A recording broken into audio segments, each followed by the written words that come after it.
911 operator, 911, what's your emergency?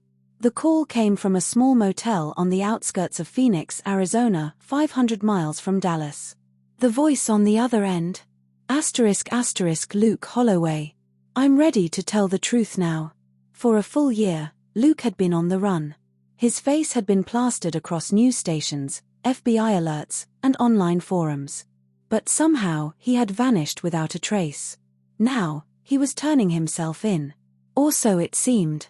A chilling confession. Detectives arrived at the motel within minutes. Luke was calm, sitting on the edge of the bed, hands folded in his lap. No struggle. No resistance. His first words.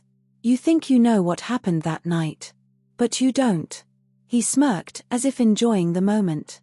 Emily didn't tell you everything. What really happened? For hours, Luke told his side of the story.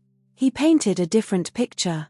According to him, their father wasn't just abusive. He was hiding something. David Holloway had secrets, ones that he'd gone to extreme lengths to keep buried.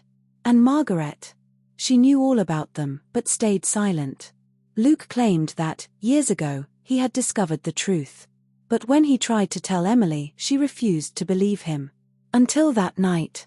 The night of the murders. At 1:50 a.m., Luke said he woke up to the sound of footsteps. Not his father's. Emily's.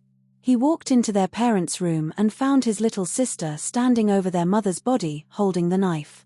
Her hands were shaking. Tears streaming down her face. I had to do it, Luke, she whispered. They were never going to let us go. Then, she handed him the knife. Who's telling the truth? Detectives were stunned. For a year, Emily had been seen as a victim, a traumatized teenager caught in a nightmare. But now, Luke was telling a completely different story. Had Emily manipulated the police? Or was Luke the real monster? The lie that changed everything. Investigators decided to dig deeper. They re-examined the original crime scene photos. Then they found it. A single, chilling piece of evidence that had been overlooked. A deleted voicemail from Margaret Holloway's phone. A message left at 1:45 a.m. A terrified voice whispering into the receiver. Emily, please, put the knife down. The call cut off. Luke hadn't lied. Emily wasn't just a victim. She had orchestrated everything. The final twist. Authorities rushed back to the Dallas Juvenile Detention Center where Emily had been held.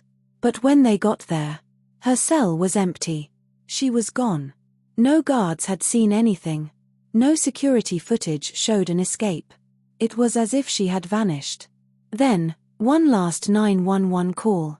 At 3 a.m., another 911 call came in. A woman's voice. Soft. Almost, smiling. You were looking for me. The line went dead. And somewhere out there Emily Holloway was free.